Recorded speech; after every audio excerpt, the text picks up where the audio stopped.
Hello everybody, this is Bumpy Gaming back here once again, and today we're going to do something a little different here on the channel. If you're really close friends with me, then you might know that I'm a hardcore fan of DreamWorks animation movies, except for this one. Those DreamWorks movies are a triumph of cinema. I live off those DreamWorks movies. I live for those DreamWorks movies. I watch DreamWorks movies more than I watch Pornhub, and I come twice as hard to— Anyways, if you've come across this video, then chances are that you're also a big DreamWorks fan. More specifically, you might enjoy a lot of their characters like Shrek, Poe, Toothless, Hiccup, and my personal favorite, Phil Betterman. Let's just get this intro done with. I mean, you already know what you're getting yourself into just from the title. Nobody looks at this and says, "Ooh, are we ranking frying pans?" Okay, yeah, let's just get the F tier out of the way. Also, I should note, the rest of this video, well, from now until the outro, is unscripted. So I'm sorry if I slur words or whatever, if the words don't come to me. Anyways, so yeah, at the very bottom here, we got Phil and Hope Betterman from The Croods: A New Age. Who, oh my god, let me tell you, I do not like these characters in the fucking slightest. You know, the reason I consider them to be the worst DreamWorks character... Okay, here's the thing. I didn't see The Croods: A New Age in theaters. My theaters weren't open at the time, so I had to wait 3 weeks for it to come out on digital. And, you know, with it being a DreamWorks movie, I was really hyping it up to hell and back. Yeah, so I was like getting really excited for it to come out. And so it finally came out, and then the movie was really bad. I mean, I enjoy it ironically now, but at the time I thought it was horrible. And like these two characters I've always despised the most in the movie. You know, because it's like, okay, like Guy comes back into their lives and they have a daughter, you know, her and Guy were best friends, but Guy's already got a girl named Eep, you know, which is part of the Croods. And then, you know, and they try to get Guy with Dawn and to get him to leave Eve, which they succeed at, but then they realize how wrong it's fucking dumb. You know, and the fact that, you know, that they try to get rid of the Croods. I mean, my god, dude.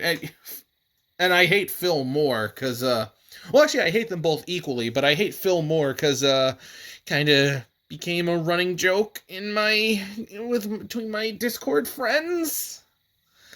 Oh, yeah. I've been being taunted with Phil Betterman for like over a year now. Oh God. Yeah, so Phil and Hope Betterman are at the bottom of the tier list, mainly for more personal reasons. But you know, in the sense of the story, it's even in the movie itself, they are not good. No, not at all. Anyway, next to them is Nathan from the Boss Baby Family Business. Let me just say, I cannot stand this little shit. He's really annoying. You know, it's the stereotypical, little kid, he thinks he's better than everyone. You know, he's jealous of Tabitha just because she keeps getting everything right, and, you know, he's some fucking, he bully... Fuck. No, I don't like, no. And then Oscar from Shark Tale, who I put in F tier because... Well, he's higher ranked than these other ones because I actually like Shark Tale ironically. Which then you're like, oh, but then you like Boss Baby Family Business unironically. How come Nathan's below Oscar? Well, Shark Tale I'd say is the most ironically enjoyable of all the DreamWorks movies. More so than Croods: A New Age. And Oscar, you know, the fact that he's the main character of the movie, we're supposed to root for this guy who, like, you know, he's a dick, and then he owes Mr. Sykes money. And then Angie gives him a pearl, and what does he do with the pearl? Instead of auctioning it off for the money to pay back Mr. Sykes, he bets it all on a racing horse. And then he lies about slaying a shark, and then he does all these other asshole-ish things in the movie. He's dumb. And so is Lola, by the way, from the same movie. You know, just the shallow girlfriend stereotype who only wants Oscar for the money. And then we got Guy Gagné from Turbo, who, I mean, you know what? I'm going to be honest, I mainly enjoy the movie Turbo for nostalgic reasons. But Guy Gagné, I do not like. There was literally no reason to make this guy a twist villain. No reason! What? Why? What? Just because Disney was doing it at the time? Even then, even by the time Turbo came out, they had only just started making twist villains with King Candy. I mean, I know Pixar's been doing it forever, but like this was before Disney started popularizing it.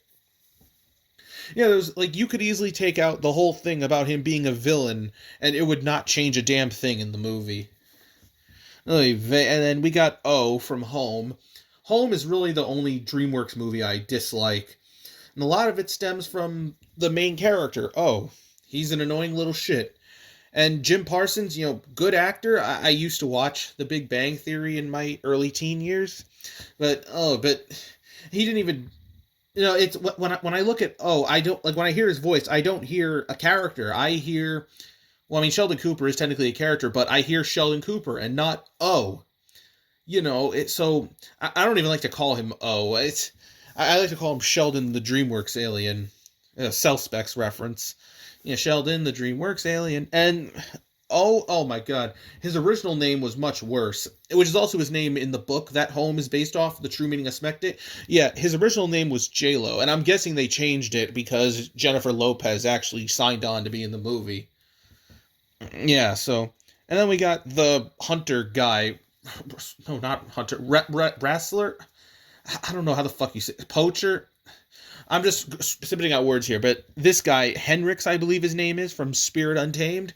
See, I was trying to remember his name, and I couldn't. Like, that just goes to show how uninspired of a movie Spirit Untamed is. And you know what?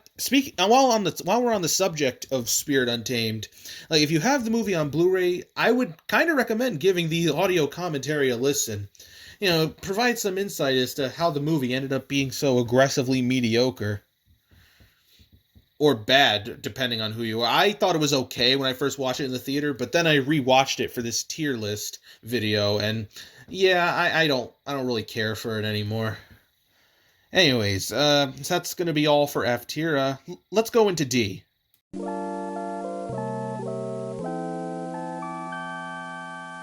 Okay, so D tier. First here at the bottom, we got Creek from Trolls. And, it's kind of the same problem I have with Guy Gagné, the whole twist villain thing. But, I mean, he's a better villain than Guy Gagné, but main reason I put him at the bottom here is because Russell Brand's voice is really annoying. I just don't like how loud it is. And it doesn't really fit Creek at all. Well, I mean, maybe it kind of does, but point is, I think Creek, there's no reason for him to be a twist villain. And, the fact that Russell Brand voices him doesn't really help. I mean, if he were voiced by literally anyone else, he'd probably be in, like, a low C tier or something. Yeah, so, we will have a Trolls character at the bottom of C tier, spoiler alert. Alright, and then after Creek, we got Snips from Spirit Untamed, or really from Spirit Riding Free, but, he was in the movie.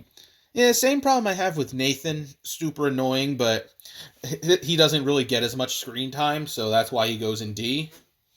And speaking of Spirit Untamed, we have the horse himself, Spirit. Now, you may say, oh, but what about the first Spirit movie, Stallion of the Cimarron? Well, this Spirit over here is actually the offspring of the Spirit in Stallion of the Cimarron, and also the female horse in that movie. Like, this is their child, and going by the timeline, like, their child is the horse that would be adopted by Lucky Prescott. Spirit, I put this Spirit in D tier for one reason. The movie's called Spirit Untamed, yet he's barely in the movie. It's more of a Lucky Prescott movie than a Spirit movie. Yeah, I mean, I would say they should have called it Lucky Untamed, but that wouldn't really sell, now would it? Unbelievable. Like, if they had sold this as, like, an origin, like, if they had said, like, I mean, I know later in the marketing they said Spirit Untamed the movie, but I'm just saying, Spirit Untamed, like, that really could have been a Netflix special. It could have been, like, a Netflix special explaining, like, the origins of how Lucky and Spirit met. Wait, do they explain that in the show? Do they do, like, different I don't know. Moving on. This whole Spirit timeline's a freaking mess. Anyways, Kyle from Home. Well, character from Home, first of all. And Kyle, he's just there. O wants to be his best friend. He doesn't want to be friends, but then at the end, he's friends with O. There's really not much to say here. Yeah, and you're not the only boob who made a mistake. My mistake was not being your friend. Fuck out of here. And we got Ernie and Bernie, the jellyfish from Shark Tale. Annoying comic relief characters. Pretty simple as that. But, I do like Shark Tale ironically, so that's why they do get an edge. As does Mr. Sykes over here. I actually did like Mr. Sykes at first, but then, he started siding with Oscar, and then he told Lino, "Shut up, Lino, shut up!" Sykes was actually sympathetic at first. Or at least, you felt for Mr. Sykes at the beginning when, you felt how angry he was when Oscar didn't give him money. But then, suddenly he's Oscar's manager, and he just becomes a real D-bag. Yeah, I don't know. Yeah, Mr. Sykes, I had to put him in D. If it weren't for the whole thing, if he was still mad at Oscar and whatnot, I'd probably put him in C, maybe B. Martin Scorsese does a bang-up job with the performance. And then we got these two characters from Ants, Azteca and Cutter, who really don't have much of a purpose in Ants, so that's why they're going here. Yeah. I don't have much. I know Azteca is voiced by Jennifer Lopez, and Cutter is voiced by Christopher Walken. Yeah, but that's really all I know about them. I feel like they could have been removed from the movie. Yeah, and then we got Mukunga from Madagascar Escape to Africa, which I don't really like this villain at all. The whole trying to get Alex out of the Africa so that he tries to get Alex out of Africa so that he can rule. Yeah, he can rule the land. It's an interesting concept on paper, but the way everyone treats Alex in Madagascar too, and the fact that Mukunga is partially responsible for that really makes me dislike Mukunga a lot. And plus, I'm going to drop a hot take here. Madagascar 2 is the weakest of the trilogy. It's a 6 out of 10. It's okay. I mean, when it's funny, it's really funny, but a lot of it is just real downgrade from the first. I dare even say I prefer the Penguin spin-off movie over Madagascar 2. And Madagascar 3, for that matter. Anyways, next up we got Miss Grunion from Mr. Peabody and Sherman. Kind of pointless. Not as pointless as Mukunga or, again, Creek or Guy Gagné, but yeah, still pretty pointless. Allison Janney does a good job with the performance, though. But then again, I'd rather have Gladys from Over the Hedge. If you want to talk DreamWorks characters that she voiced. Next is Uga from The Croods. And honestly, out of all the Croods, she has, the least amount of stuff to do between both movies. There's not really much to say. And that's a damn shame, too, because her voice actress, Catherine Keener, she was in a movie called The 40-Year-Old Virgin. Really fucking funny, too. And she's really funny in that movie, so... Yeah, so you really can't help but feel like her talents are being wasted. And then we got Prince Artie from Shrek the Third, which Shrek. Another hot take here. I don't hate Shrek the Third. It's just okay. It's more so mediocre than okay, or it's more so mediocre. Okay, point is, I don't hate Shrek the Third. I think it's only mediocre, if you will. And Arthur really adds to that. And plus, I'm gonna steal a bit of something from Shea Frillas here. They try to make Shrek relate to Artie so that he can relate to his own kids, when he has them, and he can learn to be a father. But then I'm like, couldn't they have gotten a kid? I mean, Artie's a kid, but not a high school. I'm talking maybe an elementary school kid to bond with Shrek. I feel like that could have made a better dynamic. Shrek could see more childlike innocence and whatnot. learn how to deal with that or something. I don't know. I'm really trying here. Anyways, DJ Suki from Trolls. The only reason I put her in D, that they cast Gwen Stefani voices her, yet she only has one line in the whole movie. Yeah, I don't know what else to say there. And they didn't even bother to bring her back for Trolls World Tour. So who the fuck knows if she's going to even be in Trolls 3 at this point. And then we got Skidmark from Turbo. This is kind of the same problem I have with Uga. Like, out of all the characters in the movie, he kind of has the least amount of stuff to do. And honestly, I'm starting to wonder if maybe I should have ranked Uga above Skidmark. At least with Uga, you kind of have to have her in the movie as, like, the mother. But then Skidmark, it's like, you could have removed him from the movie Turbo. You could have removed him from the Snail Crew, and it wouldn't have changed much. I do like that he's voiced by Ben Schwartz, though. But then again, just give me Sonic the Hedgehog. And we had a trio of Shark Tale characters here. Lenny, Angie, Luca. Lenny voices super annoying. I mean, he's nowhere near as unlikable as Oscar, but he could have been like a mid to low C tier if his voice wasn't ear grating. And Angie, who's a generic love interest. She's gonna win Oscar's heart in the end, or Oscar will win her heart, however the fuck that thing it goes. Yeah, but Angie, here's the thing with her. She kind of did the stupid thing in the movie, like giving Oscar the pearl, like her grandmother's pearl, so that he can auction it off and get the money. Which, I mean, good idea on paper, but you'd think with Oscar's track record of not living up to his promises, why? I mean, I feel like Angie, since she's like Oscar's best friend, she would know about Oscar's history with that. So why give him the pearl in the first place? Yeah. And then Luca, I would have put in C tier, but there's a part in the movie where he explains what's happening to the audience when they're at the sit down, right? And then Lenny's disguise comes off. And then Don Lino sees that it's Lenny. And then Luca, for no reason, just pops up from behind and says, "Hey, boss, it's Lenny. He was wearing a disguise so we wouldn't recognize him. But now he isn't wearing a disguise, so we do recognize him."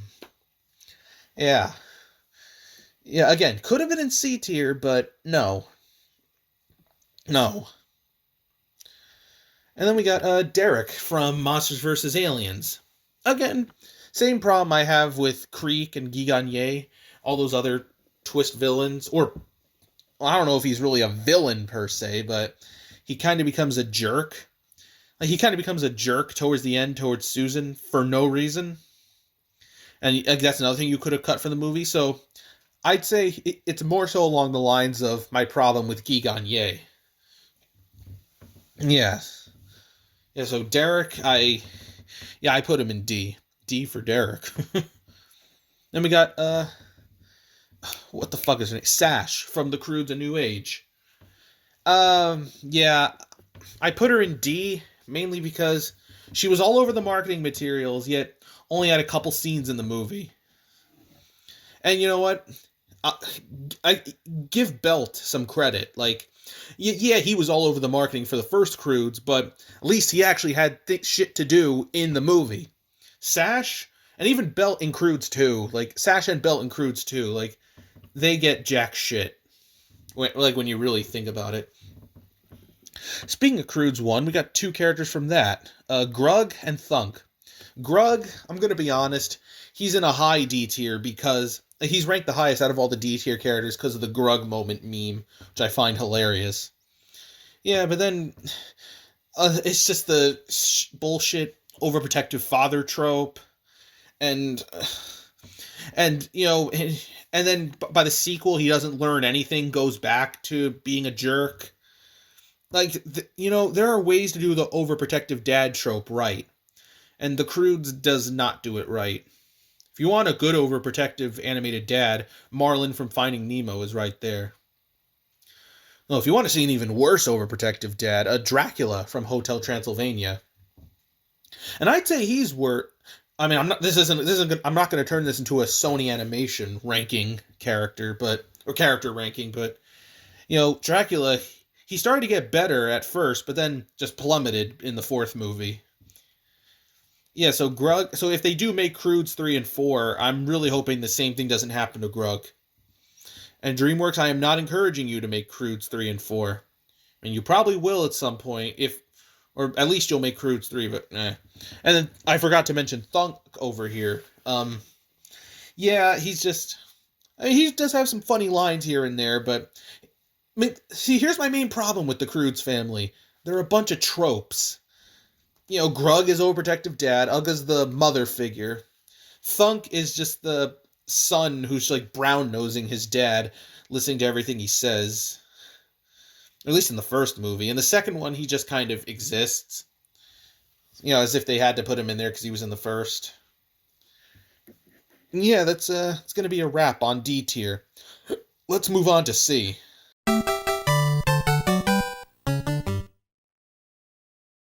Alright, now on to C tier.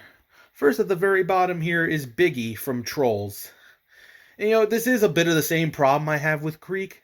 The voice actor is just really loud and obnoxious.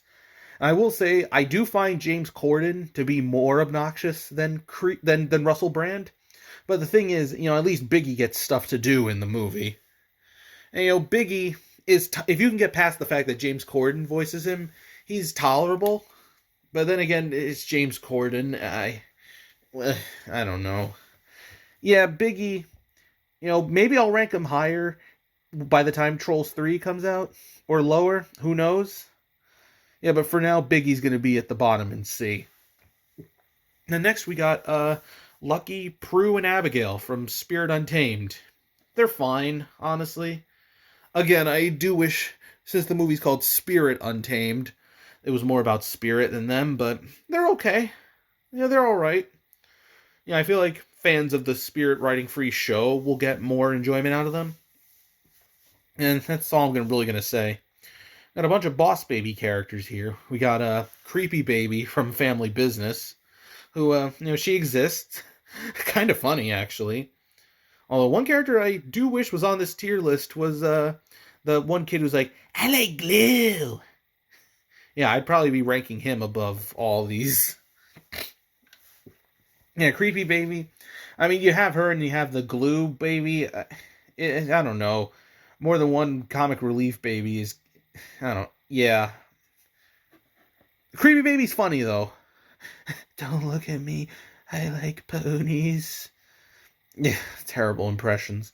And a bunch of characters from the first movie. Look, Creepy Baby's from Family Business, but all these ones from the first movie here. Mega Boss Baby, I believe that is. She's there. Not much to say. And we got Stacy, Jimbo, the triplets, and the parents, who I rank above all of them, because Jimmy Kimmel and Lisa Kudrow, muy bien. Muy bien. Especially Jimmy Kimmel. Way better than that other Jimmy who hosts a talk show, Hooba Dooba. And who was also in Dougal. Okay, I digress. Prue's father. I don't know his name, but he is Prue's father from Spirit. Yeah, I kind of like his voice more than anything. Kind of sounds like the Allstate guy. I can tell you for a fact it's not the Allstate guy, because, because I know this because he was also in another DreamWorks movie, Sinbad. And I looked at the filmography to see if both Sinbad and Spirit Untamed were on there. Spirit Untamed wasn't on there. Yeah, but I do like the voice, though. It's nice. And then Aunt Cora, also from Spirit Untamed. Yeah, she's alright. She's hot. No, I'm gonna stop simping. Tip's mother from Home. Yeah, she's alright. I mean, they really couldn't have got... They really didn't have to get Jennifer Lopez to voice her, but whatever. She is relevant to the plot, I will say. Home is still a bad movie, though. And speaking of Home, Captain Smek, he gets an edge just because he's voiced by the great Steve Martin. You really can't go wrong with that guy. You can tell he's trying to make the most out of a weak script. So he has that going for him. Yet, two other characters from Ants, the Wasp, whose name I don't remember, and the Queen. Nowhere near as pointless as Astica and Cutter. At least they do their thing in the movie, particularly the Wasp. Like, he at least does his thing in the movie and then leaves. Whereas Astica and Cutter, I don't know, I feel like they were kind of setting them up as important characters and didn't really do much with them. But the Queen, she's alright. And then Tip from Home, which, main reason she's in C is because, her arc definitely had some potential there, and the fact that it's Rihanna voicing her, normally when they cast these musicians to voice animated characters, it leads to mixed results. Rihanna's performance of Tip, I'd say, is one of the better performances. And honestly, like, you could fool me into thinking this was like an actual teenager voicing Tip. I mean, Tip's really 12, but my point still stands. Yeah, Rihanna did a good job with the performance. Better than I initially thought back in the day. I heard Rihanna was going to be in it. It's like, oh no, what are they doing? Anyways, Carol Templeton from Family Business, and then Tim Templeton, husband and wife. Tim, he's kind of in C because of the first movie. And, and I do like what they did with him in the second movie, though. He was struggling with being a father. So, in the first movie, he's In the second movie, I really like what they did with him, so that's kind of why he's in C. Hopefully if that Boss Baby 3 ever gets off the ground, they developed him some more. And I know Alec Baldwin said it was in the works, but I don't know. And Carol, another hottie. No, I'm getting... Okay, for real, I'm done simping. We got these two characters from Prince of Egypt here who aren't really in it that much. I know Jeff Goldblum voices this character. Want to say Michelle Pfeiffer does this one too, so I guess give them an edge because they're voiced by actors I like. And Alex's mother from Escape to Africa. I do not remember her name. She just kind of exists in the movie. Moving on. Mr. and Mrs. Murphy from Monsters vs. Aliens. They're there. Same problem with Alex's mother. You got a bunch of characters from Ants here. This guy who, dies in the movie. It's a pretty dark scene. And then, Weaver and Z. I will say they are relevant to the plot. Yeah, Z and Weaver become friends and, they swap places and that's how the plot escalates. So, I do give them that. But Z, just the fact Woody Allen voices him and he has a line about erotic fantasies. Man, this is a weird first picture for DreamWorks. When you think DreamWorks, you think Shrek or Ice Age, even though DreamWorks didn't make it. But you guys, all the general public, they don't know that.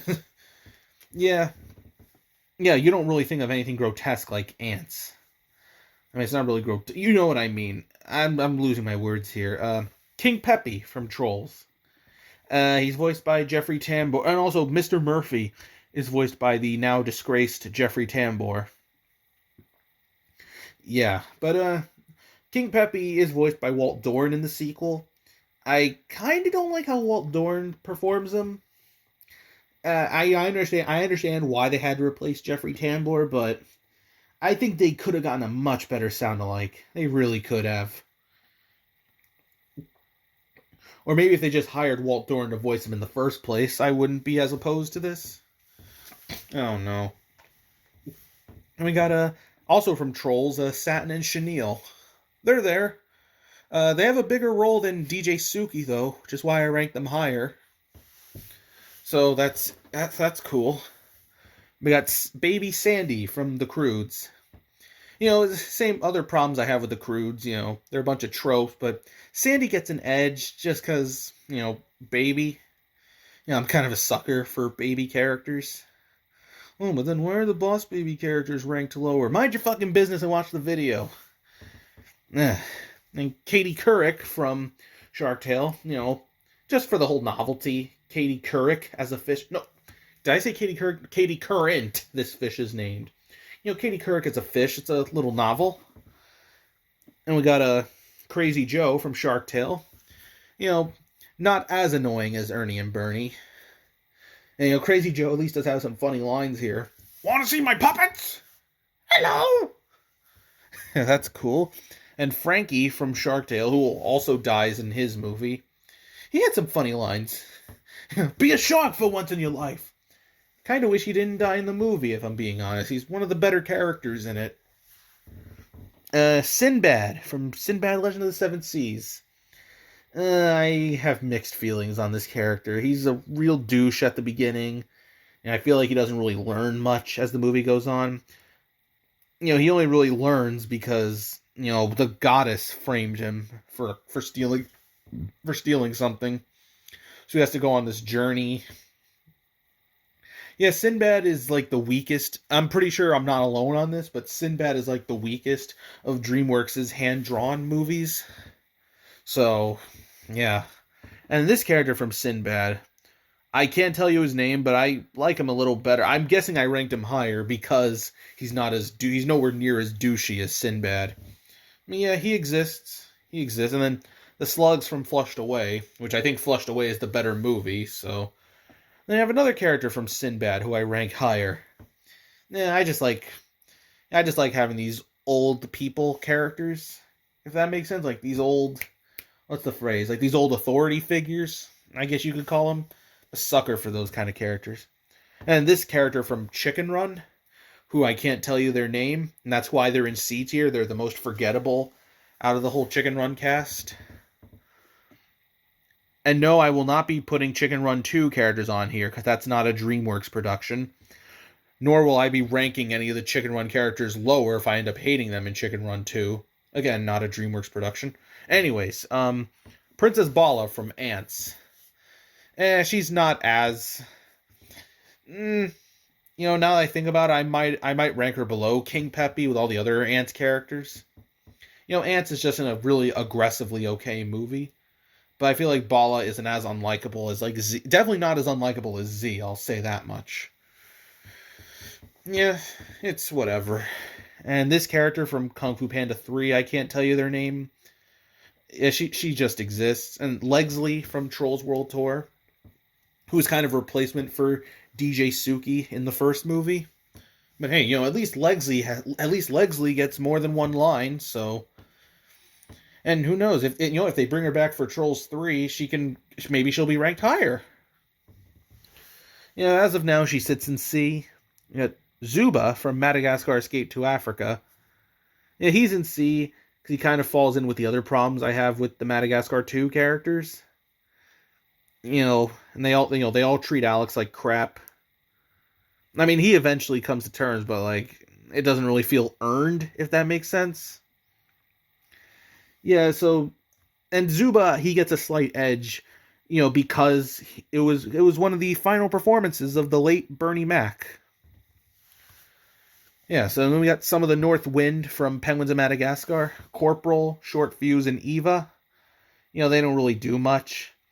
I think they're just there to assist Classified, and they're also a bunch of tropes. Corporal's like the big scary animal who's like a softie, and Short Fuse is...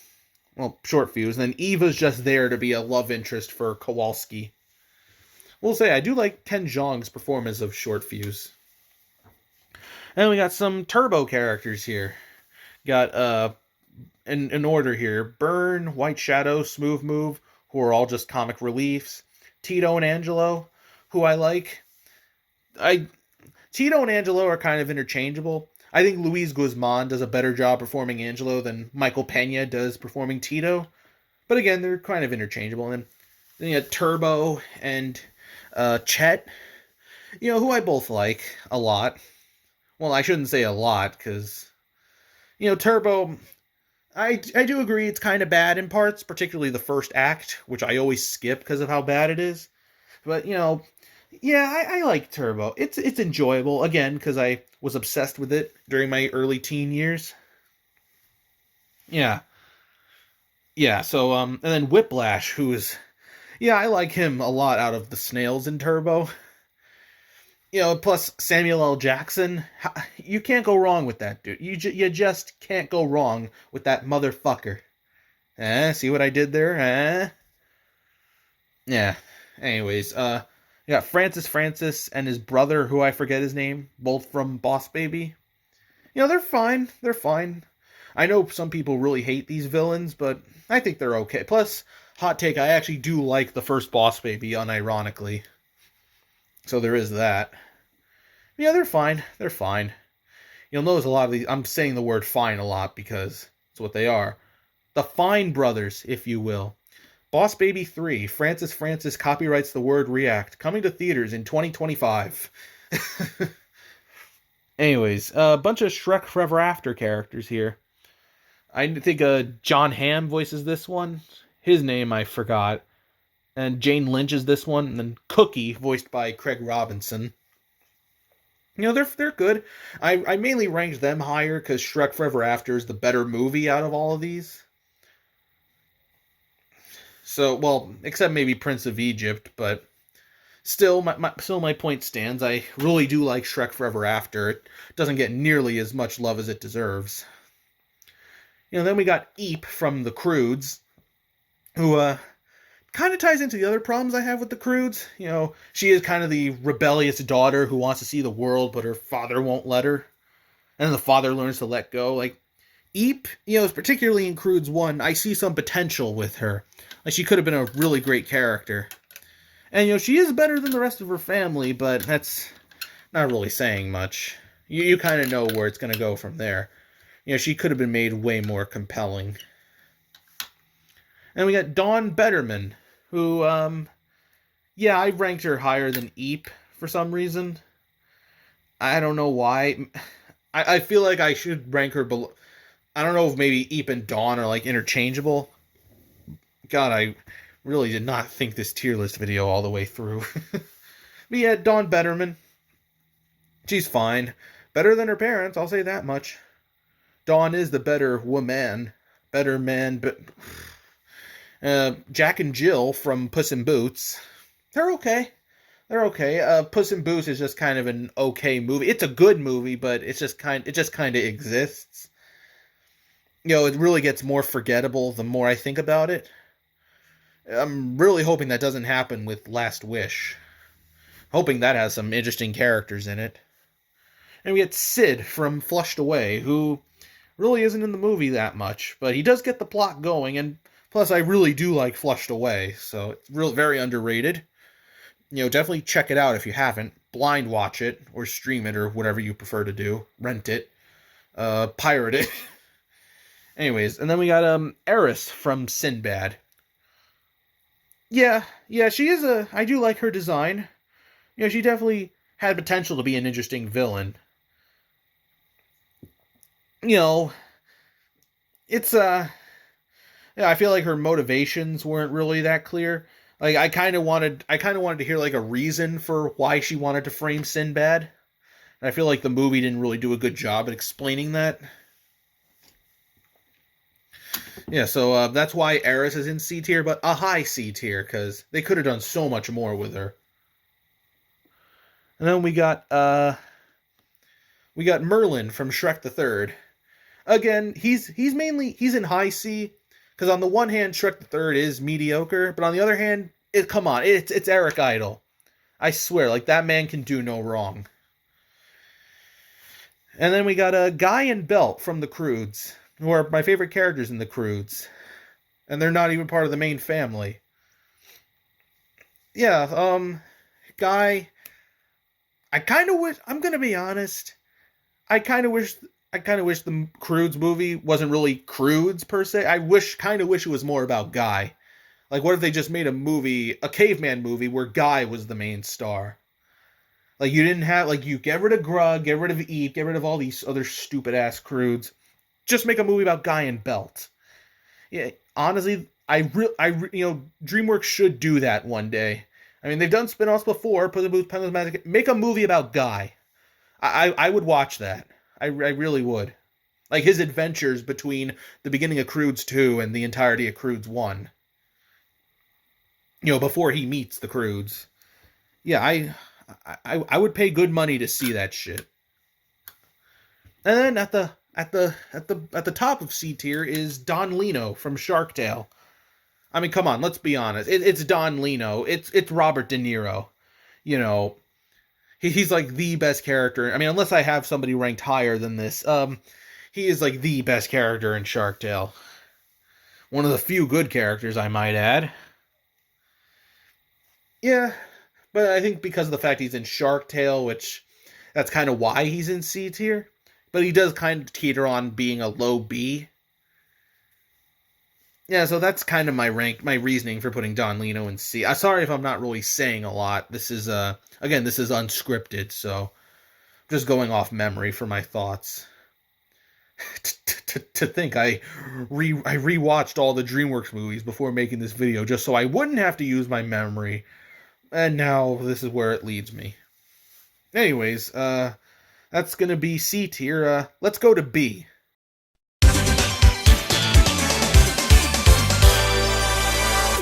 Okay, so let's just get the elephant out of the room. All the B movie characters are in B. For two reasons. Actually, make that, three reasons. One, for the sake of the B pun. Two, because B movie is a B tier movie. And C, for the B pun. You know, B tier, B movie. Yeah, you know how it is. And we got a couple Trolls characters here. You know, Guy Diamond, Delta Dawn, Tiny Diamond, Clamper. You know, yeah, they're all fun characters. Granted, they're not as good as some of the other characters in the Trolls franchise, but, you know, I do like them. Even Tiny Diamond I'm more tolerant towards than others. And we got a couple characters from Abominable, Jim's, what the fuck is it, Yee's mom and her Nana. Yeah, they're fine. I will admit I do have a bit of Abominable bias. Yeah, that's like one of the best DreamWorks movies, which I'm sure nobody has ever said before. And we got Gia from Madagascar 3, who I think is the most interesting of the circus. Unless I have, you know, I probably have Vitali and Stefano ranked higher. Now I'm looking at this, but yeah, I like Gia. Yeah, I really hope Madagascar 4 gets off the ground soon so we can see more of the circus gang. And we got Fish Legs from How to Train Your Dragon and Snotlout. Yeah, they're about equal in quality. I put Snotlout lower because, you know, in the third movie, he tries to hit on Hiccup's mom. That kind of does make me a bit uncomfortable. And Insectosaurus from Monsters vs. Aliens. You know, I like the character design, and, you know, and fun fact, that's actually a late-night talk show host, Jimmy Kimmel, doing his roars. So I find that interesting. You got Prince Charming from Shrek 2. Now, the reason he's in B tier, like, they did him so well in Shrek 2, but they botched him so badly in Shrek the Third. But because of how well Shrek 2 does him, I put him in B. Yeah, literally, if it weren't for how badly he's done in Shrek the Third, he would easily be an S. Like, I'm not even kidding. And we got Donkey's babies and Shrek's babies. You know, donkeys, the Dronkies, they're called. Yeah, I put them higher just for the novelty of, like, animal hybrids. I got some other iconic Shrek characters, like the Three Pigs, the Wolf, the Three Blind Mice, Thelonious. Really wish we got more of Thelonious in the movies. And Agent Classified from Penguins of Madagascar. I ranked him above all the North Wind just because Benedict Cumberbatch. And we got Humpty Dumpty from Puss in Boots. Yeah, I liked his character in the movie. You know, how him and Puss were like best friends until they betrayed each other. And, well, Puss in Boots is a bit of a forgettable movie, so. And we got these two mice characters from Chicken Run who, yeah, they don't really do much in Chicken Run, but they provide a lot of enjoyment when they do show up, so that's why they're in B. And the Fusa from Madagascar, who only appeared in Madagascar 1, and that's it, but Madagascar bias, I really love the first movie, despite its flaws. Yeah, Fusa. And they never showed up again. Maybe they'll bring them back in 4, who knows. And the main love interest of Prince of Egypt, who I forgot her name. And that's why she's in B. Yeah. But also in B because I love Prince of Egypt, so. Then Mandible from Ants. Now, Ants is just an okay movie, but I put Mandible in B because I was kind of surprised at how good of a villain he was. I mean, like, literally, he poses a legit threat to the colony. Yeah, you can, and, you know, Gene Hackman does a bang-up job with the voice, so. And we got the Three Witches from Shrek Forever After. Funny characters. Where my witches at, as that one poster says. Plus, I think Kristen Schaal actually voices one of them. And we got the female lead of Sinbad that Catherine Zeta-Jones voiced. Yeah, she's a better character than Sinbad because she's not a douche, but I couldn't tell you her name. Serena, I want to say? No, that doesn't sound right now that I say it out loud. And we got this character from El Dorado, who's like the antagonist, trying to expose Miguel and Tulio's lie. Yeah, he's in B tier. Yeah, I feel like they didn't really give him that much of a motivation. You know, maybe if they said, like, oh, maybe he's someone from Miguel and Tulio's past. I don't know. And plus, you know what? Hot take, I'm not Road to El Dorado, good movie, but I'm not a mega fan of it like everyone else seems to be. That's just my opinion. I got this Moses and Ramsey's father from The Prince of Egypt. You know, again, I do like the elderly authoritarian figure characters, so that's why he's in B. And also, again, because I really do like Prince of Egypt. And then these two characters from Prince of Egypt who sing the song, You're Playing with the Big Boys Now. You know, it's a great song, actually. I mean, these two don't really do much in the movie, but their song is, like, the song alone is what propels them into B tier. Then we got Gran from The Croods, who, you know, again, I do like when elderly actors sign on for animated movies, because you can really tell they're having the most fun, and the late Cloris Leachman as Gran is no exception to this. Also, I just realized I made a mistake. I said Cookie was in C tier, but that was another ogre from Shrek 4 who didn't really do much. So Cookie is in B, because I really like Craig Robinson. You know, maybe I'll put Mr. Shark in B when The Bad Guys comes out. Who knows? And then we got Galaxar from Monsters vs. Aliens. I know Monsters vs. Aliens, that's a very polarizing movie in DreamWorks' catalog, but I always saw Galaxar as like a goofy kind of villain. Like Monsters vs. Aliens, like that movie used to scare the crap out of me when I was a kid, particularly the part when like Susan gets abducted. But like I look at Monsters vs. Aliens now, Galaxar is kind of goofy. I think that's why most people don't like Galaxar, but I like Galaxar, and again, mainly because I like Monsters vs. Aliens. You know, it's very. I thought it was pretty good, really funny too. Yeah. Anyways, and we got some El Dorado characters. We got Shell, who is an important plot device, but really is there for nothing but sex appeal. Yeah, this character from El Dorado, who I don't remember his name, but he's only in B because Jim Cummings voices him. And we got this character from El Dorado who is in B because he's been memed to death. Then we got Wizzy from The Boss Baby, which is kind of funny to see a toy clock as a character. You know, the voice is pretty good too. He's kind of like, I mean, yeah, he's kind of there to be a pop culture reference to Gandalf, but you know, he's fun. And we got this character from Spirit Stein of the Cimarron. I don't remember his name either, but like the El Dorado character over here, he's in B tier because Jim Cummings voices him. What can I say? I love Bump in the Night.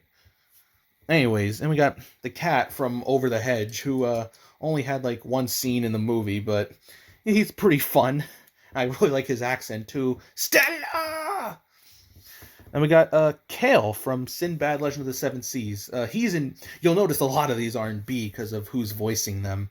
And this is the guy from the Allstate commercials voicing Kale. Yeah, I was literally talking about him earlier. And we got Sonia the Bear from Madagascar 3, who was just there because the whole thing about King Julian wanting to fuck a bear, that's pretty funny. And we got Mr. Prescott, Jim Prescott from Spirit Untamed. Yeah, I'm tolerant towards this character because Jake Gyllenhaal is the voice, and I really like Mysterio in Spider-Man Far From Home. Yeah, Mysterio is probably one of my favorite MCU villains, dare I say. Almost like a fan favorite on the level of Loki. Anyways, here we got the three porcupines, or are they hedgehogs, from Over the Hedge. And I know Eugene Levy voices one of them. I don't know. Also, sorry if you hear those Discord pings. I don't feel like editing them out. Anyways, and we got the female horse from Spirit Stallion of the Cimarron. You know, she's alright. I mean, she's relevant to the plot, I will say. And then we got Heather and Ozzy in B tier from Over the Hedge. Yeah, and, you know, I put them there because, you know, I do like Over the Hedge a lot. But I put Ozzy below Heather because Ozzy, He's voiced by William Shatner, who I hear is kind of a douche.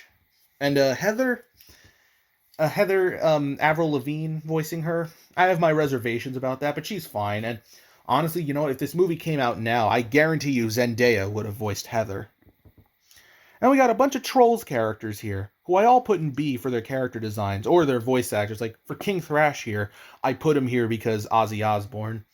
And then all these other guys I put here for their designs. Like, Riff, I think his name is. I think he's like Barb's brother or something. And we got Smidge, Fuzzbert, the classical troll, this Chaz, I think his name is, the jazz troll, Tracillo, the reggae troll, and then the K-pop trolls. And they're at the bottom because of the K-pop stands. K-pop trolls imply the existence of Troll Korea, as Shea Frillas would put it. And we got some Boss Baby family business characters, Tina and Tabitha Templeton, who are mainly here because I think family business is better than the first Boss Baby, as do most people, it seems. And we got Boss Baby himself, who I put here because, well, you know what? He's here because of the memes. You know, I found the Boss Baby in Minecraft, not clickbait. Free $1,000 golden fidget spinner giveaway. Remember fidget spinners? And we got Eret from How to Train Your Dragon 2. You know what? How to Train Your Dragon 2, it's still a great movie, but it is weak compared to the other two films. And I really don't like Eret in it. His voice is kind of annoying. Like, you know, the only reason I put him in B because he doesn't do as much in Hidden World, but you know, so we get less screen time for him, but still, like, I don't like his character that much. But I put him in B because, I don't know, I just like How to Train Your Dragon. I really should have thought through this video better. And then we got some Mr. Peabody and Sherman characters. King Tut, Mr. and Mrs. What's Penny's last name? Peterson. Mr. and Mrs. Peterson. I do like Stephen Colbert as Mr. Peterson. And then we got Penny Peterson, who, listen, I really like the movie, Mr. Peabody and Sherman, but I really don't like how much of a brat Penny is. Yeah, but again, she's only in B, because she does get better, I guess, as the movie goes along. I don't know, maybe I should have ranked her lower. Like, in a mid-C, at least. I don't know. But yeah, that's going to do it for B tier. Let's move on to A.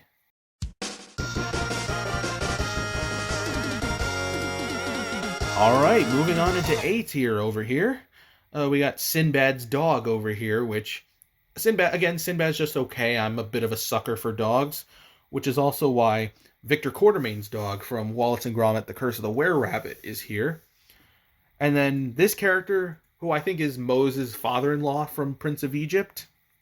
Again, elderly authority figure. We got two abominable characters, Jin and Dr. Zara. Jin is in here because I feel like out of the three kids in Abominable, Yi, Peng, and him, he kind of has the least amount of stuff to do. Like, the whole subplot with him is kind of pointless, where the bad guys kidnap him and they tell him, like, oh, I'll tell you, like, where they're going, which you think is going to lead to the typical third act falling out between him, Yi, and Peng, and then reconcile afterwards, but then he just kind of escapes, and I feel like there wasn't really a point to all of that. I mean, I'm happy that they avoided that trope, but I don't know.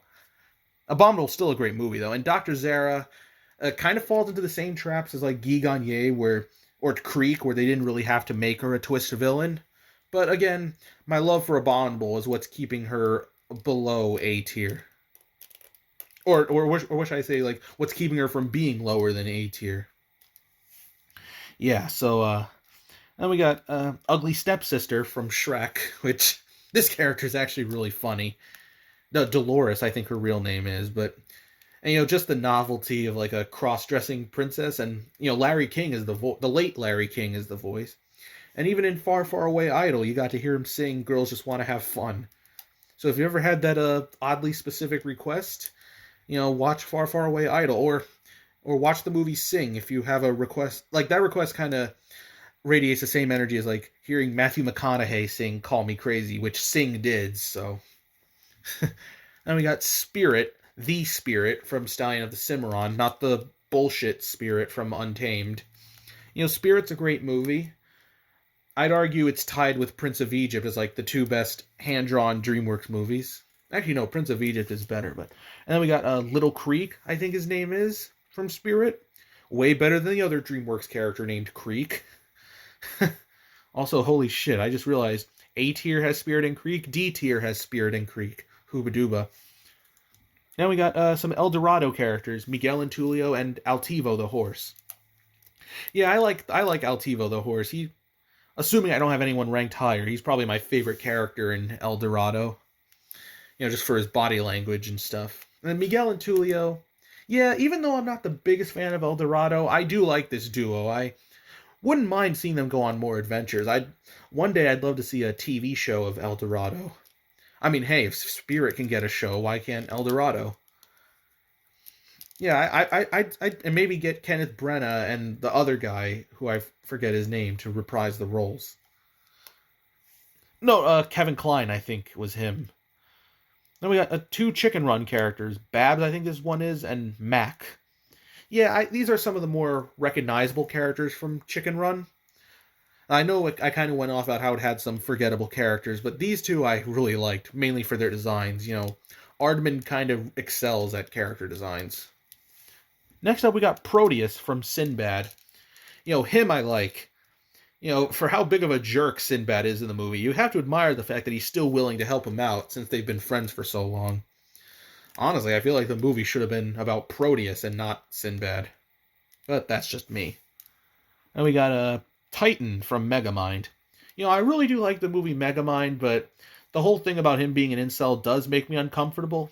He just wants Roxanne Ritchie because he thinks he's entitled to her. And he essentially becomes a villain that Megamind creates.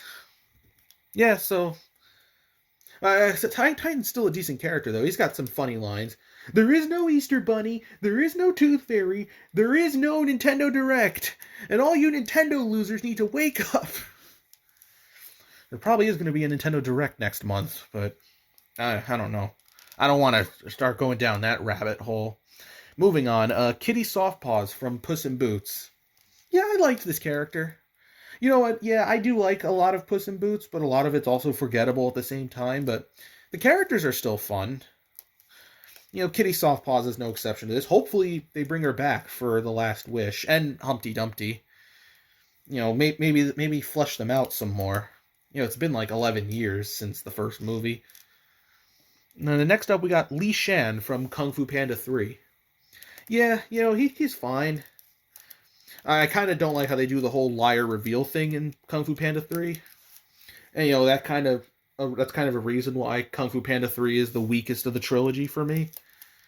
But, Li Shan's still a good character for what it's worth. And, his reuniting with Po is pretty heartwarming. Especially after all the shit Po went through in the last couple movies. Then we got Edith, I think her name is, the lunch lady from Captain Underpants. Like, I love the Captain Underpants movie, but she kind of has the least amount of stuff to do, so that's why she's an A tier. And we got another Kung Fu Panda 3 character here, Kai. It's a really entertaining villain. He's nowhere near as good of a villain as Tai Lung or Lord Shen, but, J.K. Simmons really, his performance really saves this character from being anything less than an A tier. Yeah, Kai could have been a better villain, but he could have been way worse, so... Yeah. And then we got the President from Monsters vs. Aliens, another Stephen Colbert DreamWorks character. Yeah, I really like this character. Yeah, he's really funny, too, especially when he's playing, Axel F on the piano for the giant robot. Pointless pop culture scene, but my god, that scene is kind of iconic at the same time. Boys, set the terror level to code brown, because I need to change my pants. And here's the Wallace Rabbit from Curse of the Were-Rabbit.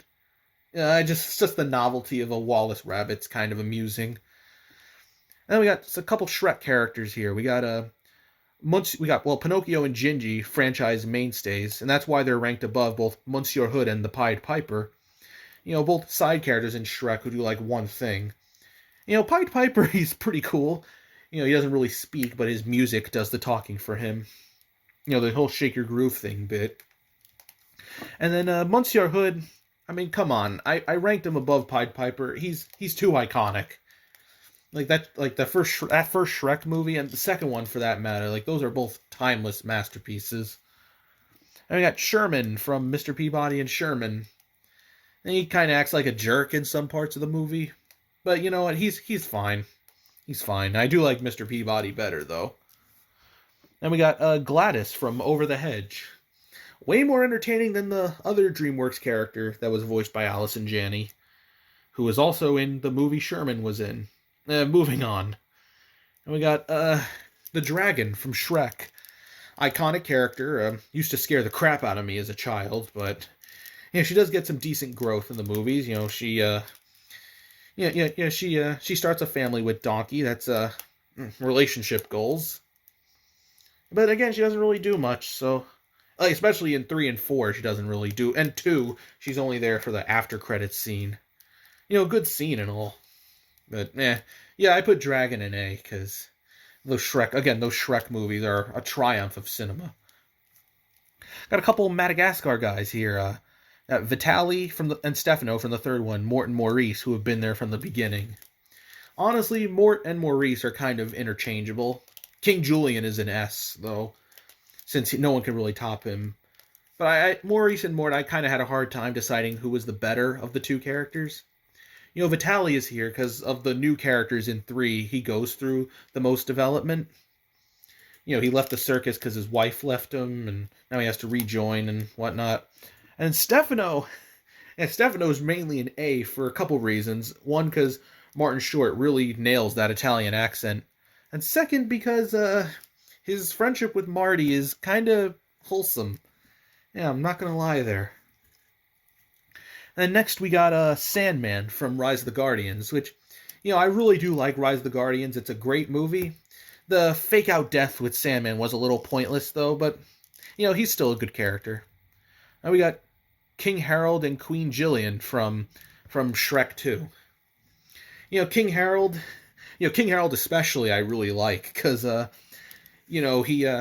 he was born a frog and then he kissed Gillian and then he became human and then he didn't want the same thing to happen to Fiona, so then when he found out Fiona was an ogre, he didn't want the same thing happening to her, so really they really gave him a lot of insight as to how he became the way he is. And the growth he goes through in the movies is pretty admirable as well. So King Harold I really do like. Queen Gillian as well. And the foreshadowing they do with King Harold when we used to play by the lily pond, our first kiss. Yeah, pretty clever foreshadowing now that I think about it. And then we got some Monsters vs. Aliens characters. These are just the main stars of the movie. Ginormica, a.k.a. Susan. I got Bob, Link, and Dr. Cockroach. Yeah, again, I like Monsters vs. Aliens more than other people do, so that's kind of why they're an A tier. And we got a smorgasbord of Trolls characters. We got King Gristle, Queen Bridget. Yeah, now she's Queen Bridget. And we got Hickory, Poppy, Branch, Barb, and Cloud Guy. Oh, another Discord ping showed up. Although you probably won't be able to hear because I have headphones on. I'm recording this through my phone. I'm syncing it up through OBS. Oh, but that's not important. Yeah, Cloud Guy is the whole novelty of a cloud as a character. And plus Walt Dorn does a good job with the performance. Barb, I really like that. I really like the way Rachel Bloom performs her, and she does get a few decent rock numbers here and there. Her redemption arc is okay for only being a few seconds long. Branch and Poppy, main characters of the franchise. I have a feeling Barb is going to be a main character in the third film. And then Hickory might also be a main character in the third film. Hickory is just badass. Unlike other twists that DreamWorks have done, Hickory's was actually a good twist. You never think he's going to be the yodeling troll. Let alone there's going to be 2 characters, him and Dickory is his back. Yeah, so I do like what they did with Hickory in there.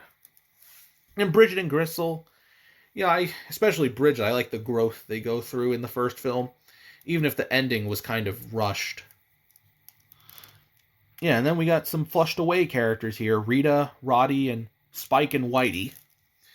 Toad is still the best flushed away character, but, these are some of the main characters, and Roddy and Rita in particular.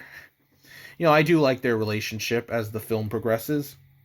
Liar reveal, it's one of the better liar reveals they've done. Plus, I do have a bit of an Aardman bias, so that's why they're ranked higher on the list. And we got RJ and Vern from Over the Hedge, which, yeah. Sorry, I'm kind of losing my train of thought here. I probably should have scripted this. Yeah, but RJ and Vern, I really do like Over the Hedge a lot. So, yeah, and the fact, and then they grow to like each other as the film progresses. It's kind of sweet. Again, we're putting tired cliches aside. And we got Mr. Peng from Kung Fu Panda, who I personally I think is the better father figure for Li Shan. But maybe they should make maybe they should have done Kung Fu Panda as a 6-movie franchise like they were going to, so I could get to know Li Shan a little better. But for the time I've known Mr. Peng, he's pretty cool. Plus, I like that whole meme of "Take the Mr. Peng challenge." And then we got Vincent from Over the Hedge, which Nick Nolte absolutely slams that performance. There's really not much else to say there. Plus, he does pose a legitimate threat to the gang. Yeah, Victor Quartermain and Lady Toddington from Curse of the Were-Rabbit. Wallace and Gromit, The Curse of the Were-Rabbit. Not as memorable as the titular stars, but pretty memorable in their own right. And we got Monkey and Viper from Kung Fu Panda. We got Crane and Mantis. Honestly, you know what? Out of all the Furious 5, like, Monkey and Viper kind of have the least amount of stuff to do. Mantis and Crane, I kind of rank them above them. Mainly because, that's kind of a mixed reason, because, they're voiced by Seth Rogen. Yeah, Seth Rogen and David Cross, respectively. But at the same time, I'm kind of thinking, were they miscast? And then right in the middle of these two are Tough Nut and Rough Nut from How to Train Your Dragon. I like Rough Nut a little more, because Kristen Wiig. And Tough Nut, TJ Miller, good actor, not a very good person. They replaced him for the 3rd movie. And I kind of wish in Hidden World they kind of got a better sound-alike for Tough Nut. Because, yeah, he's, like, doing the voice and everything, but it's just not... It's enough subtlety to where it's kind of bad. Unsubtlety, I should say. Yeah, surprisingly, this was a really hard list to make. It's even harder to explain my thoughts in video. Just why I didn't want to write a script for this. Or at least for this part. I didn't want to write a script for this part of the video because I knew it was going to be hard, but now I'm realizing it's kind of harder explaining my points unscripted. Anyways, let's move on to the really good DreamWorks characters in S tier. Alright,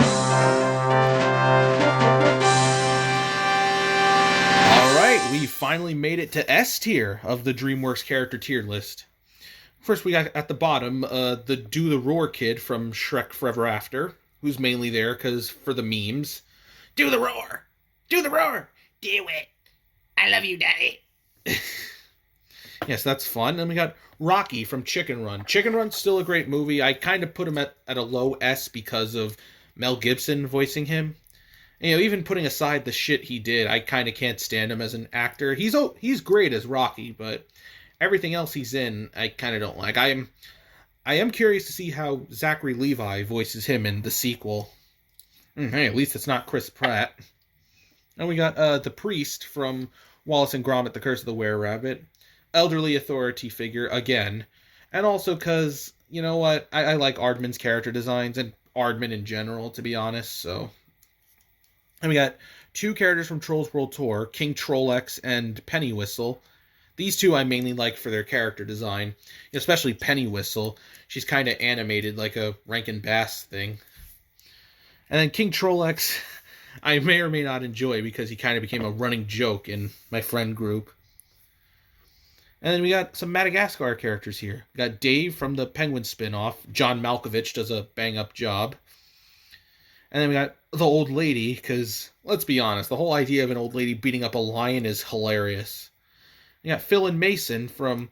out of, the main Madagascar crew, they kind of have the least amount of stuff to do, but they're still funny as hell, so S tier. We got the Warden from Megamind, who J.K. Simmons also does a bang-up job with, and plus, Megamind is the better movie than the other DreamWorks film J.K. Simmons was in, Kung Fu Panda 3, where he voices Kai. And we got the villain from Boss Baby Family Business. I want to say his name's Mr. Abraham or something. I already forgot his name, but I really like not just his character design, but also the twist that he's a baby.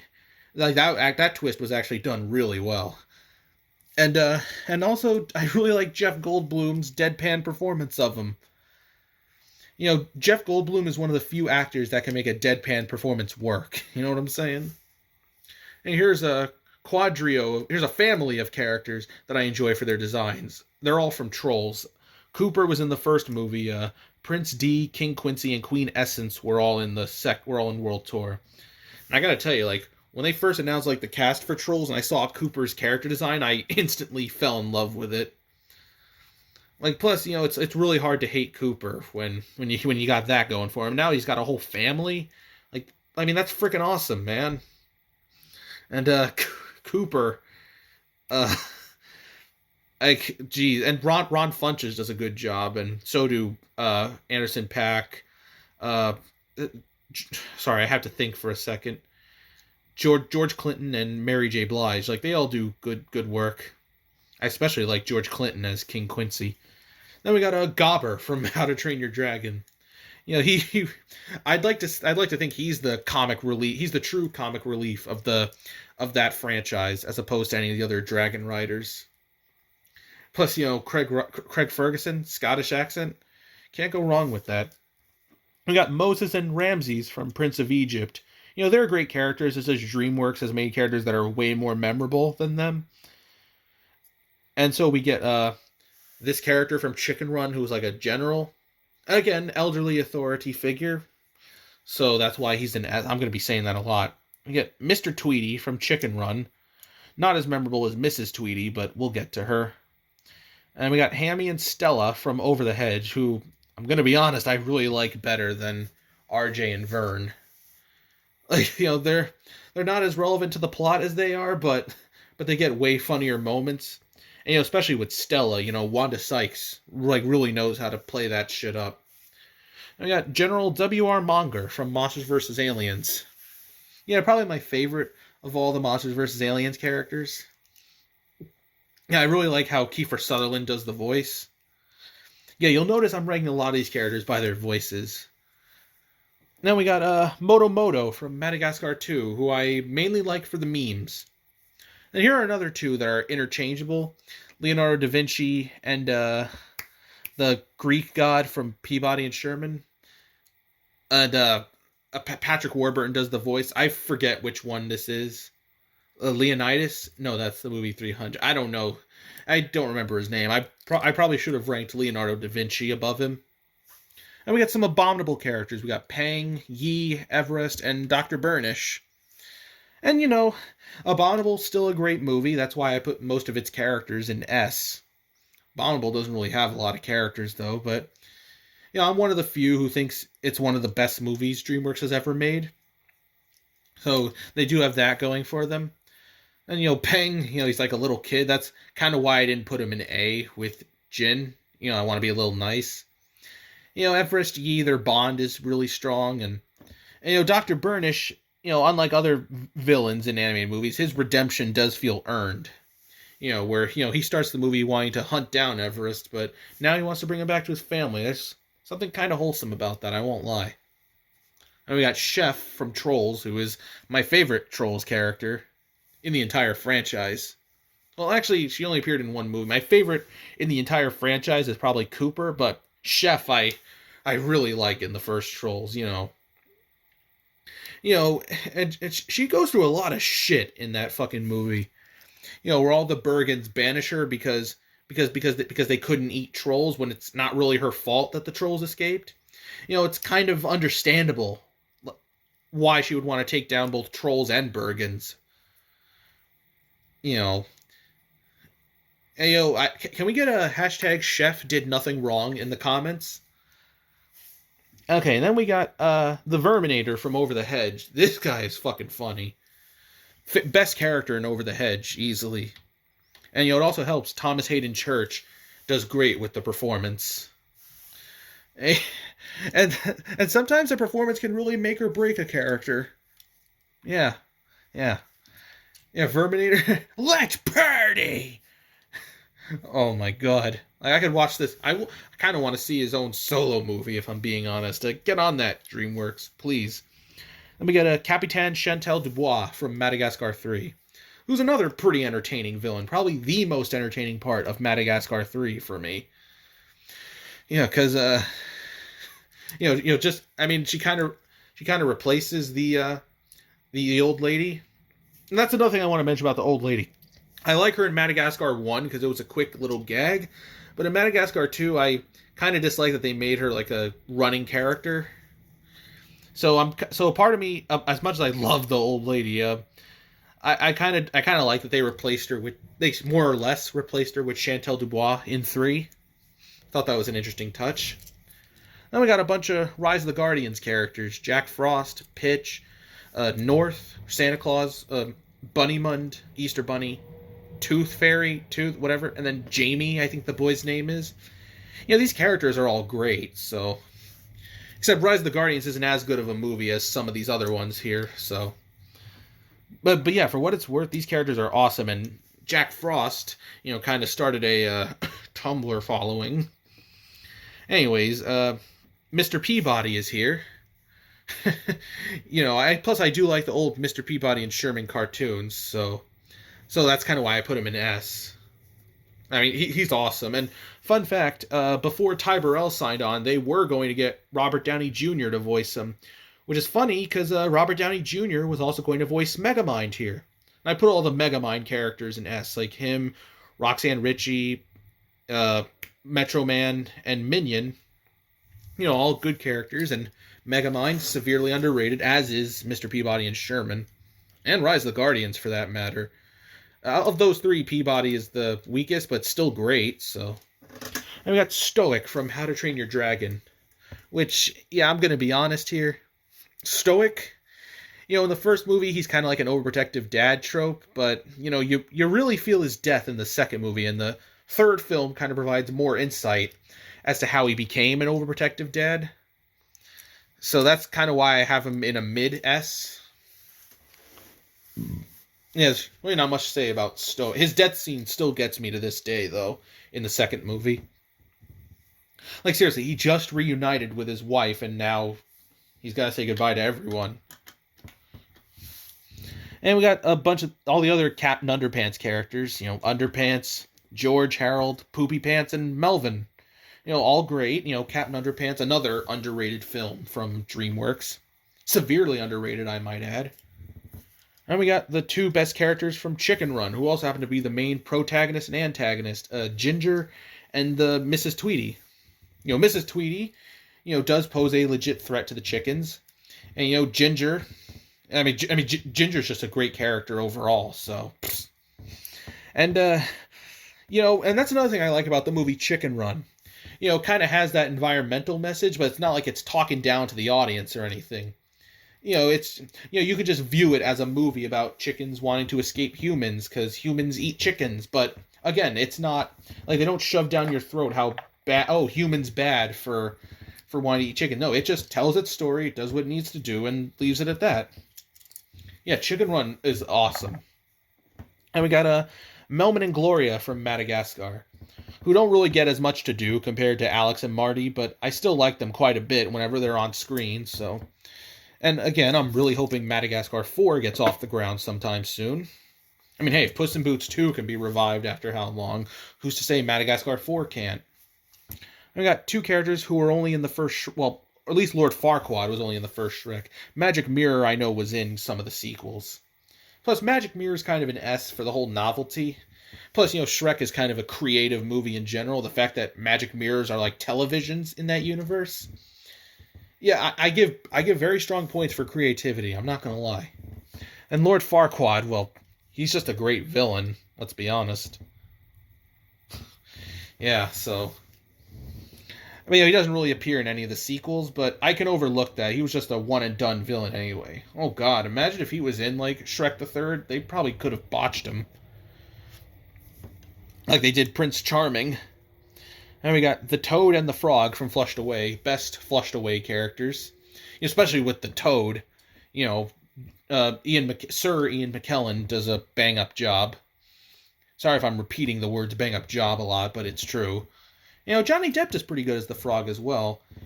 Johnny Depp, being an American actor, he does a lot of British characters, or like French in the Toad's case. Like you could fool somebody into thinking Johnny Depp's British, like the same way you could fool someone into thinking Tom Holland is American. So that's fun. And we got Master Oogway from Kung Fu Panda. Yeah, Master Oogway, he dies in the first movie, and he's kind of like this wise old man. He's trying to tell Shifu, like he was trying to show Shifu he was right about Po being the Dragon Warrior. He does move the plot forward, and especially in the third one, he gives Po like the ultimate power in the spirit realm. So that was cool. And then Rumpelstiltskin from Shrek 4. Another goofy villain like Galaxar, but I'd say this one actually provides actual stakes to the story. He basically erases Shrek from existence in the universe where he's never born. Shrek has to try to reconcile everything, and so I will say he's pretty good.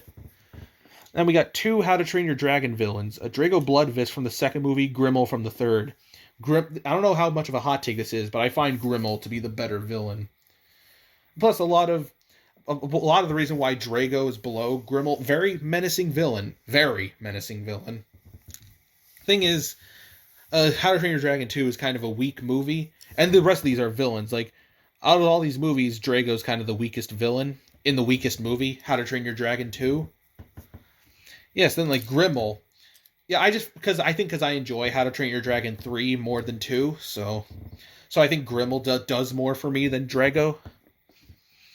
And plus, F. Murray Abraham is great as Grimmel, so I wish he would do more animation work besides this and Isle of Dogs, which is also really great. I digress. We got other villains here. Tai Lung from Kung Fu Panda. Pretty tragic backstory, not gonna lie. And his fight with Po is pretty badass. Even though Kung Fu Panda 1 is the better movie, I do consider Lord Shen from 2 to be the better villain. He's just more like, this was around the time DreamWorks was making more darker villains and just darker stories in general, really. Sorry, I had to take a sip of water. I'm talking so much. Yeah, Lord Shen, I do find to be a better villain, even though Kung Fu Panda 1 is the better movie. It's really all that much to say. And then Fairy Godmother from Shrek 2. I mean, shit. Like, how can you go wrong with this? Like, she's like, she also poses a legitimate threat. Like, she tries to break up Shrek and Fiona so that Fiona can marry Prince Charming, and tries to trick Fiona into thinking Prince Charming is a handsome version of Shrek. I mean, goddamn, like, and I would also put Prince Charming in S if they didn't botch him so badly in Shrek 3rd. Yeah, but like Fairy Godmother, like, and plus when she sings "I Need a Hero," like, that is low key iconic. I'm almost wondering if maybe I should have placed her above Lord Shen and all the other villains in S. And then we got another Shrek character, Donkey.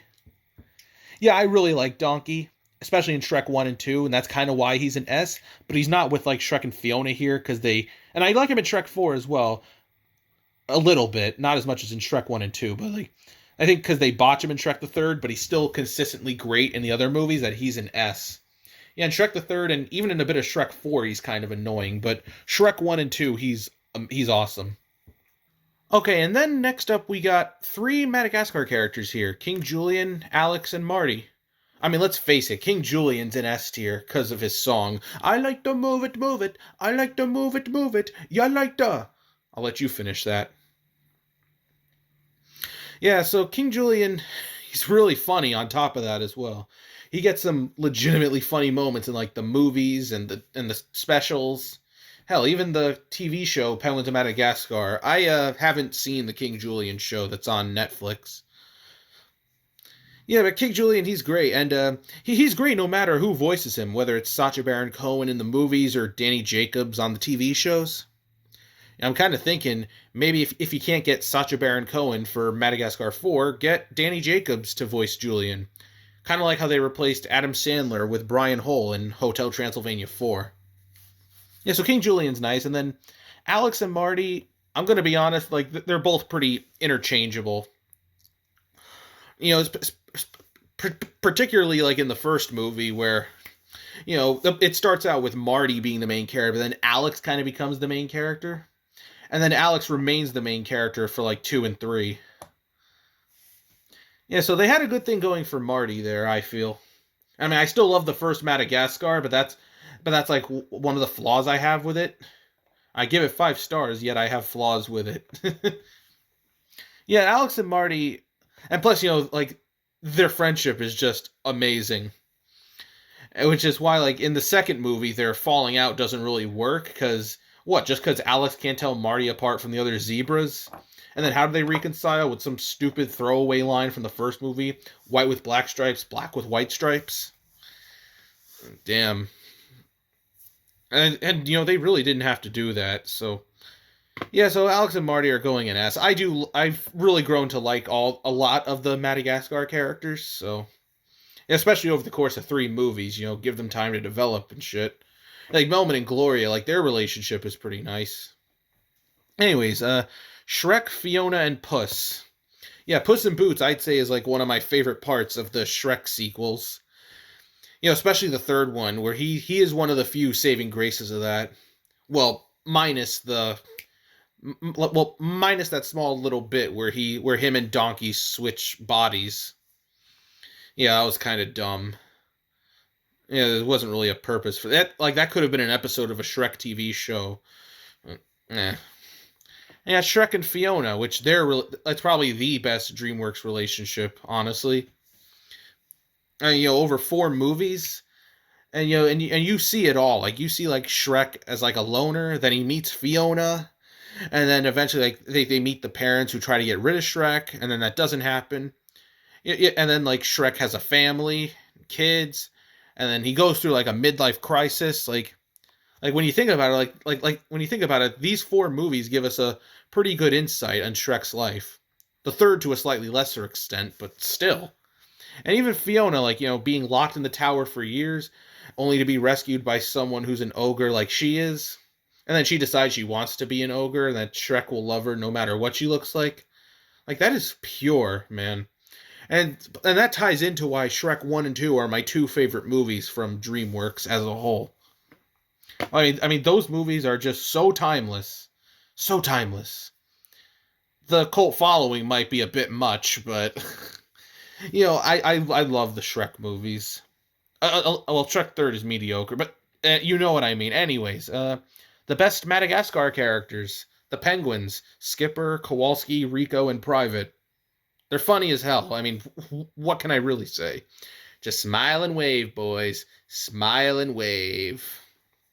To the next characters. And we got all the great How to Train Your Dragon characters. You got Toothless, the Light Fury, who they never name, Hiccup, Valka, and Astrid. Astrid, she does sort of fall into the same problem I have with Stoic in the first movie, where she's like, oh, she doesn't really care for Hiccup at first, but then suddenly she starts to like him. But then you see in the sequel, she gets more development. Like you see their relationship blossoming. So that's part of why I put Astrid in S. Like you can really feel the growth in her relationship with Hiccup, who also goes through a lot in these damn movies. I will say, even though Hiccup and Astrid are the better characters, Shrek and Fiona, I think, have the better relationship. It feels more natural. Whereas I feel like in the first How to Train Your Dragon, Hiccup and Astrid's relationship was a little forced. And the first How to Train Your Dragon kind of does suffer from like first movie syndrome a bit. It doesn't really know what its characters want to be till like the sequels. And then Valka. Oh yeah, Valka's a real interesting case.